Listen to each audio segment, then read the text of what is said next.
I'm 21 and I'm single, loving the life.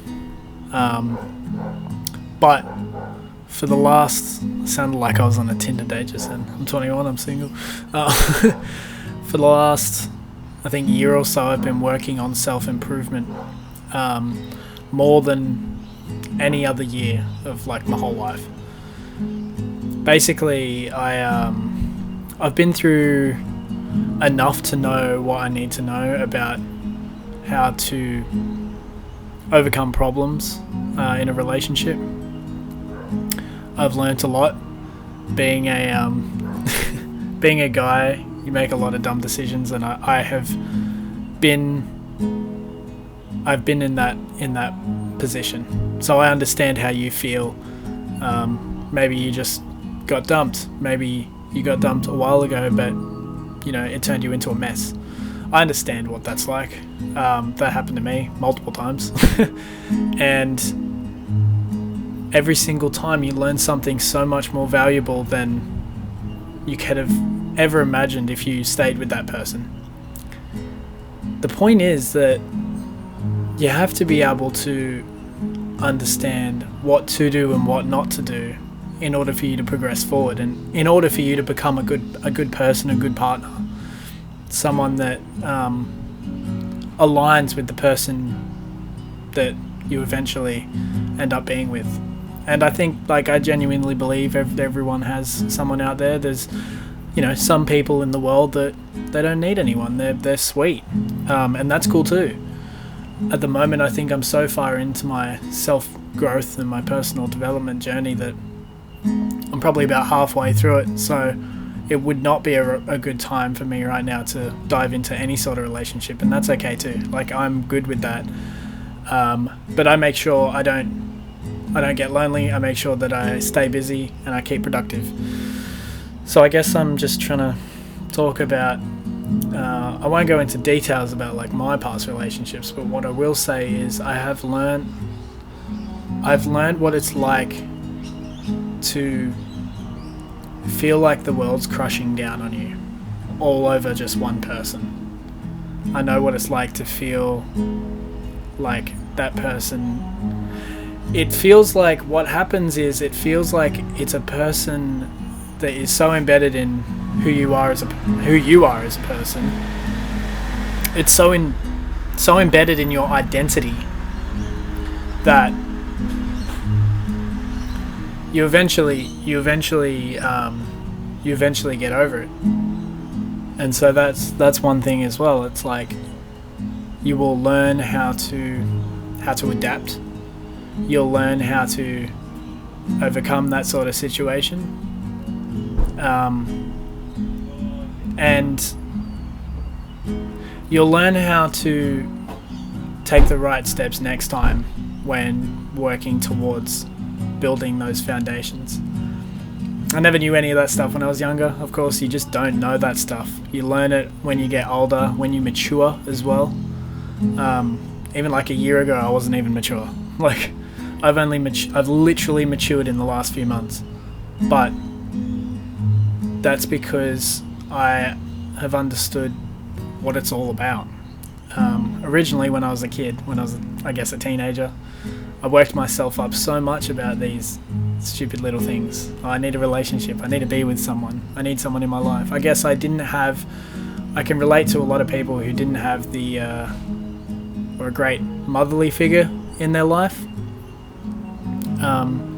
And so as guys who don't have an amazing motherly figure in their life, we tend to look to other women. We tend to look to our girlfriends, our partners, not as a mother, but as a way of I need to feel loved. I don't know this type of love, and so it was hard for me to get over that hurdle. But once I did, it was all good. And so I guess I'm here to just really say that it's okay to be going through that stuff. A lot of people go through it, but the best thing you can do is overlook it and understand what your purpose is, understand what you need to be doing to improve yourself, because it's not about them, It's about you, and who you decide to be as well. And if you decide to be the good person, then you're going to improve yourself, and that's better than nothing, right? I know what it's like to feel like the weights of the world's crushing down on you over one person. I have felt that before. When I was younger, I had a really long relationship that really impacted me, because it was like, I guess, my first serious relationship I ever had. I was 16, and like, this girl was my world. Like, she was amazing, she was beautiful, she was a lot more intelligent than me at the time, and she was understanding of self-improvement, foundations. She knew exactly what she had to do to be there, and when to be there and when not to be there, and she understood what it took to have a decent relationship. But at the time, I relied on her way too much. This is like the first time I'm talking about this. Sorry. I felt like, as I said, the whole like motherly thing, I felt like I never had that sort of love from a woman before, so I guess I looked to her for that. But I also felt like I needed her, like it was like a drug, and I was heavily addicted to this drug. And so if you get into that sort of frame of mind when you're in a relationship, it's always not good. Like, it never ends well. Doesn't matter what type of relationship you're in. It just gets really, really toxic. And especially if it's longer distance too, it's just the worst. It's not good for you. The best thing you can do for you is find a relationship that you both align with your values, you both align with your goals, you both understand how to help each other with what they need to do to achieve their goals. You both have a mission and a message, and you share that mission and that message together, and you're 100%, not 50-50, not 75-25, it's like 100-100. And once you get to that level, then there's nothing else to do. You just smash it out of the park. So it's okay to feel like you still don't know everything, but it would be a disservice if you're doing all this self-improvement, you're working on yourself, and you don't use the things that you learn for the next time. And so it took me a bit of time to get over that sort of relationship, because once that ended, it was like that thing went for like ages. So to be so young and to be so full of emotions, and especially in the prime time of I was going to say testosterone, not testosterone, being in the prime time of I guess growing up and the hormones and everything, it was just a bad combination. But for the next 6 to 12 months, I healed. I eventually got to a position where I was super happy with my life. I was smashing out goals. I had a lot more people that I was talking to on a daily, and I just carried on with life. At the end of the day, that's what you have to do.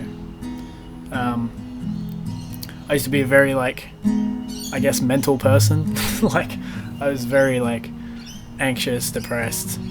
At times, I would question my own reality, or if I should even be here. And that's probably the worst thing you can do. I don't recommend doing that at all. I know, because I speak from experience.